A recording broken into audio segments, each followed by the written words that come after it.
Hello, everybody. Today I'll be talking about homosexuality within the Third Reich and the components that went into that. Discrimination against homosexuality was a key component in how the Third Reich tried to reform German values and to create a uniform population and culture. Before I talk about the discrimination within the Third Reich, I do want to bring up an important period before World War II, which was called the Weimar period during the 1920s and 1930s in Germany.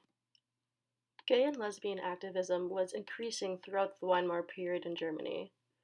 The Weimar period happened from 1919 to 1933, where the Weimar Republic was the German democratic government. Even though it was illegal to be homosexual during this period, the gay and lesbian community was flourishing, especially in Berlin. Magnus Hirschfeld and Helen Stocker were two leading figures in the fight for gay and lesbian representation. Magnus Hirschfeld was a German physician and sexologist who advocated for sexual minorities and fought alongside Helen Stocker to legalize homosexuality. Helen Stocker was a German feminist and pacifist who became the driving force and leader of the many movements such as League for the Protection of Motherhood and Sexual Reform in 1905 and founder of the War Resisters League in 1921. They both believed that women's rights were just as important and connected to gay rights. Hirschfeld opened the Institute for Sexual Science, where people could get hormonal therapy and psychological counseling for many subjects relating to homosexual and transgender needs. In 1909, they both lobbied against the German government to have homosexual women not be considered a criminal. With Hirschfeld being gay and Jewish and Stocker being gay, they both fled from Europe to escape Nazi persecution. With gay and lesbian life flourishing during the Weimar period, many gay and lesbian establishments opened up in the process. Lesbian chess matches, where lesbians and bisexual women could gather and freely talk to other women, became a type of secret code for the community, and it was mainly a front for these communities as well. Drag shows, where people would dress as the opposite sex and perform songs, were very, very popular during the 1920s, and also created a space for people in their community to be free and accepted by others. Many of these establishments were gay nightclubs. Club El Dorado was one of the largest clubs for gay, lesbian, and transgender people. Drag shows and social hangouts would happen at these clubs. Die Freundin, translating to The Girlfriend, was a lesbian newspaper that was published from 1924 up until 1933. Many of these types of bars and newspapers were shut down within 3 months after Hitler came into power in 1933. The rise of Nazi Germany halted numerous social movements and activism, and these movements could have helped reduce discriminatory laws against homosexuals in Germany. Instead, Nazi Germany placed more laws and regulations against homosexuals with other minority communities. Same-sex dancing became illegal, and many more laws against homosexuals soon began to appear in German law. The Nazi persecution of homosexuality was inconsistent because the Nazi regime as a whole had many powers at play. It was not all under one rule and had many branches, departments, and divisions that all tried to gain different types of control at different times. A systematic approach by the Nazi Party was not taken to try to eliminate all the homosexuals in Germany. The Nazi persecution of homosexuality constantly changed over time to further the ideals of the Aryan race. There were many different powers at play, and the Nazi Party's rise to power and Hitler being appointed Chancellor of Germany officially ended the Weimar period. There are many names when referring to Germany during the 1930s and 1940s. It is important to understand the distinctions between the Third Reich and the Nazi Party. The Third Reich was named by Hitler and referred to as the 1,000-year Reich by Hitler and other Nazi officials. Reich means empire in German, and Hitler wanted to expand his Germanic views and thoughts of himself to be the final successor of Germany. The Third Reich is an idealist view that Hitler wanted as a German society. The Nazi Party, with the official term being National Socialist German Workers' Party, was a far-right political party led by Hitler, which supported Nazi views and goals. Germany's military and army were split into two, the Schutzstaffel, which is SS for short, and the Wehrmacht. The SS was different than the Wehrmacht. The Wehrmacht in German means defense power, and was consistent of a modern German armed forces. The Wehrmacht contained the Army, Air Force, and Navy, while the SS contained the Totenkampfverbände, Einsatzgruppen, and Waffen. The Totenkampfverbände were the Nazi force responsible for the administration and the supervision of the concentration camps throughout Europe. The Einsatzgruppen were the Nazi killing squads who committed mass murder on an international scale, and the Waffen SS was a military branch that extended from the SS, who were volunteers from occupied and unoccupied territory. Racist restrictions within the Waffen only allowed volunteers to join if they met the criteria for the Aryan race. Pre-existing laws affected how German culture and government would change to allow for harsher laws and regulations against homosexuals during World War II. Laws against same-sex males during intercourse in the Holy Roman Empire were punishable by death. And during the rule of Napoleon, Prussia's Civil Code, paragraph 143, stated same-sex intercourse was comparable to bestiality. Paragraph 143 then replaced same-sex intercourse by death to imprisonment during the late 1700s. And in 1871, many German kingdoms were combined and unified and created the German Empire. Many of the Prussian laws were applied to the new German state, including the imprisonment and illegality of same-sex intercourse. The German Empire took the Prussian criminal codes as a first draft for the new German criminal code, with many of its main principles and structures being the same.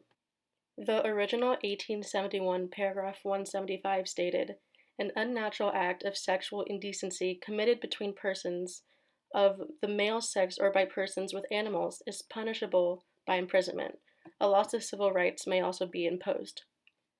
According to the German government, they alleged that a man having sex or any sort of sexual tendencies with another man was viewed the same as someone having sex with an animal. Before 1935, and according to paragraph 175, a man suspected of homosexuality had to have evidence that sexual penetration occurred with another man. After 1935, and 1 year after the Room Purge, which will be discussed shortly, paragraph 175 changed its laws about homosexuality. The 1935 revised paragraph 175 stated, "A man who commits lewd and lascivious acts with another male, or permits himself to be so abused for lewd and lascivious acts, shall be punished by imprisonment. In a case of a participant under 21 years of age at the time of the commission of the act, the court may, in especially slight cases, refrain from punishment." Convictions of homosexual acts went from being in jail up to 6 months to potentially being in prison for up to 10 years. Convictions on homosexuality began to increase throughout the late 1930s and early 1940s. Paragraph 175 did not have as much of an effect for women who identified as lesbians as it did for men who identified as gay. This was mostly due to the fact that Nazi officials did not see women or lesbians as a threat. Attempts to broaden restrictions for lesbian women were addressed in 1807, but German police did not know how to regulate female sexuality. When 1938 came around, German law against homosexuality became even more restricted, and simply touching or kissing could have made someone end up with an arrest. There was another link as to why laws against homosexuality became stricter during the Hitler regime. Homosexuality created a barrier for Hitler and the Nazis to expand their master or Aryan race. In Nazi context, homosexuality meant that Aryan babies would be destroyed and not contribute to the master race. This reason alone was all it took for Germany to put on more restrictions for homosexuals. Hitler held negative feelings towards homosexuals, but he became lenient with his views during his friendship with one of his lieutenants. Hitler was tolerant of one homosexual, Ernest Röhm, a German military official and founder of the Nazi Party's militia, and an early friend of Hitler. Hitler appointed Röhm to the Sturmabteilung, which was SA for short, and stormtroopers as a nickname, even when Hitler knew that Röhm liked men, and the SA was a group of men who provided protection to the Nazi Party. Röhm was not open about his sexuality during the Nazi regime, but it was common knowledge among the Nazi Party that he did like men, and at one point he confessed himself to being bisexual in a police interrogation. Röhm fought and protested against paragraph 175 and was a member of the Society for Human Rights, one of the largest organizations that contained homosexuals in 1920s Germany. Social Democrats arguing against Röhm's position as chief of staff to Hitler was one of the driving forces that pressed Hitler to create more modifications of paragraph 175. The deputy commander of the SA, Edmund Heinz, who was also homosexual, was arrested on May 12, 1932 for assaulting Helmuth Klotz. Klotz was a publisher who published over 1,000 letters written by Röhm, and many of them having homosexual content in them. Hitler saw this as an opportunity to connect Heinz with other members of the SA to what would be called as the Röhm Purge. The Röhm Purge, or Night of Long Knives, was a Nazi purge and murder of the SA, and was also called Operation Hummingbird, and it was from June 30th to July 2nd, 1934. The point of this purge was to remove SA leaders from power, put Nazi fanatics in charge, and kill Nazi officials who Hitler believed would undermine his rule over Germany. Hitler delayed the purge, with one of the reasons being that Röhm would have to be killed. He ultimately approved the purge to happen, with Röhm being murdered along with his men. It was after the purge when Hitler began to start showing more hatred towards homosexuals, maybe to rationalize his explanation onto why he had one of his closest friends killed. The outcome of this purge was a major turning point in the Nazi regime, which led to Hitler claiming himself to be the Führer and finally becoming a dictator over Germany. At this point, Hitler was more focused on the extermination of the Jewish people than rather on the extermination of homosexuals. Heinrich Himmler, leader of the SS, was also in charge of all criminal activity, including homosexual offenses. He began to focus more upon how homosexuality did not have any beneficial aspects to the Aryan race. In his diary, he writes, "It is clear that society must be a masculine one, yet I doubt whether one can describe it as eroticism. Be that as it may, pure pederasty is an aberration of degenerated individuality which is contrary to nature." Pederasty refers to a man having sexual activity with a boy. Himmler believed that all men or boys who have sexual activities with the same sex will forever be impure, much like he and many other Nazis believed that Christians having sexual relations with a Jewish person would forever make that Christian person to have an impure bloodline. Hitler and Himmler discussed homosexuality within the SA even before the Röhm Purge. In a letter written to the chair of the SS Court of Arbitration, Himmler writes, "One day in June 1934, the Führer summoned me. There was a lot of talk back then about the homosexual proclivities of many SA leaders, which indeed led to the terrible events of June 1934. A few days after the Röhm Purge, Hitler gave a message to press that any members of the SA who violates paragraph 175 will be immediately terminated from the SA. The reason for this was the fear that homosexuality was going to spread quickly throughout the ranks of the SS. Himmler made certain decisions against the SS men that were accused of homosexuality within the Third Reich. With being in charge of all criminal activity, including homosexual offenses, Himmler created undercover agents to try to lure soldiers who might have been suspected of being a homosexual.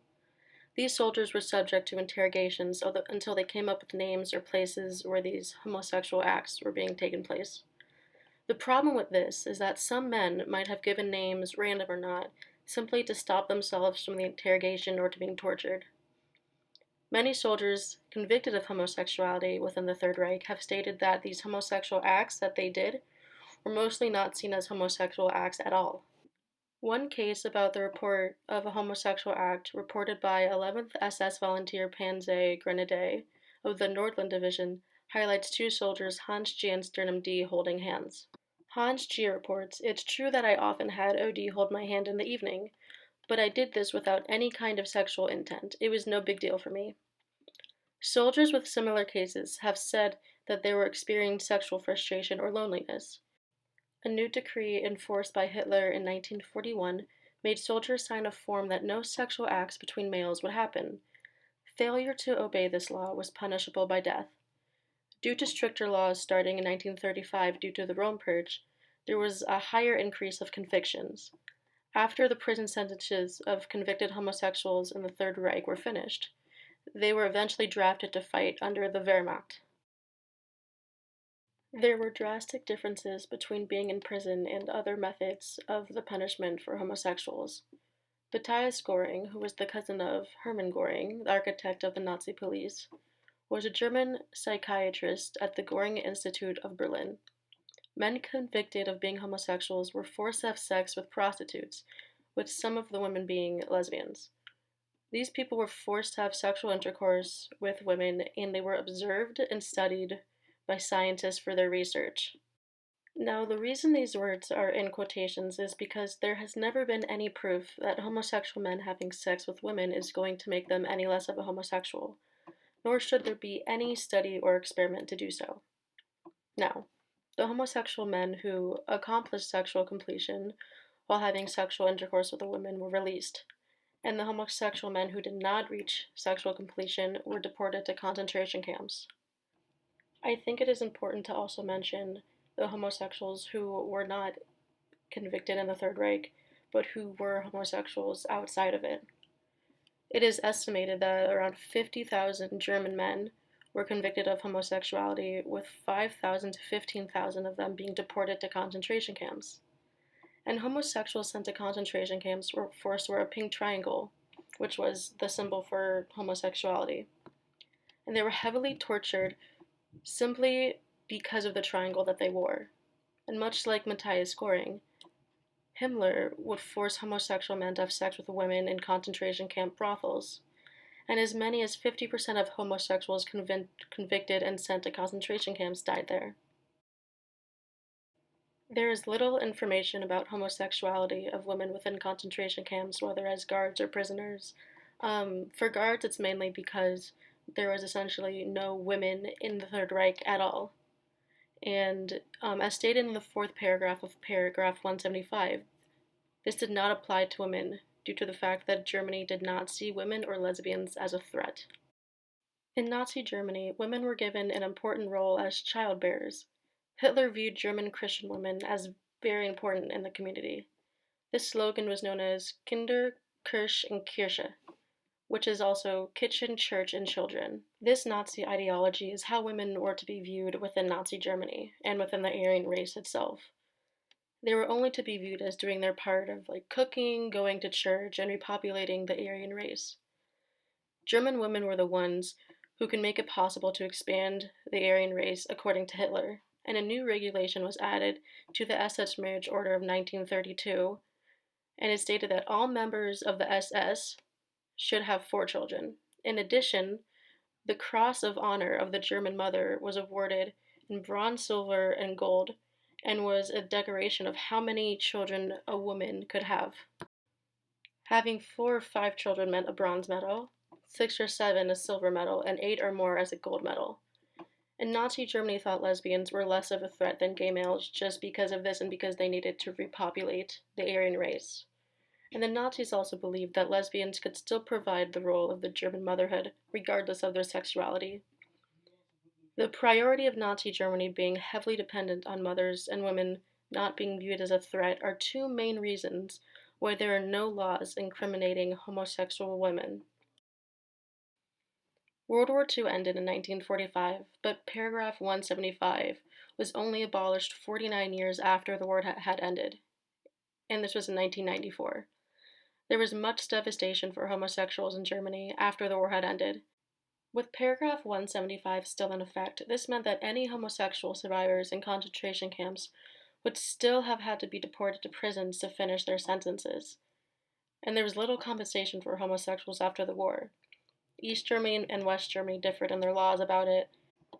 East Germany replaced paragraph 175 in the late 1960s, which made regulations only referring to homosexual minors. This new law ended in 1988, and in West Germany in 1969, homosexuality was allowed for men 21 years and older and was changed to 18 and older in 1973. But it still wouldn't be until 1994 that homosexuality was legalized in all of Germany. The pink triangle that homosexual men had to wear in concentration camps started to become a symbol for gay liberation, as well as the black triangle, And the Black Triangle was worn by asocials or social outcasts that were put into concentration camps. And these social outcasts were also referred to as alcoholics, drug addicts, prostitutes, and also lesbians. And after the war, the Black Triangle also being a symbol for lesbian liberation. Now, these two triangles also stood as a symbol for activism, and this was especially in the United States. Conversations about what happened to homosexuals during the Holocaust started to expand in the 1970s and 1980s.